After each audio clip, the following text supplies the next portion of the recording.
আসসালামু রহমতুল্লাহ। সবাই কেমন আছেন? আশা করি খুব ভালো আছেন। দেখেন আমাদের নোয়াখালীর অবস্থা, জানি না অন্যান্য জেলার কী অবস্থা। অন্যান্য জেলাতে হয়তো আমাদের থেকে আরও বেশি, কিন্তু এখন আগের তুলনায় নোয়াখালীতে এখন প্রচুর পরিমাণ কুয়াশা পড়তেছে, যেটা বলার বাহিরে। এখন প্রচুর শীত পড়তেছে নোয়াখালীতে। এই কুয়াশাগুলা বৃষ্টির মতো জোরে জোরে পড়তেছে। একেবারে এই অবস্থা খারাপ আমাদের।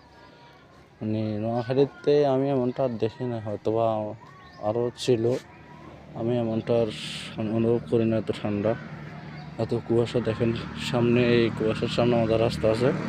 এই যে রাস্তা, এই রাস্তাটা আমাদের কুয়াশার কারণে দূরবর্তী রাস্তাগুলো, গাছগুলো দেখা যাচ্ছে না।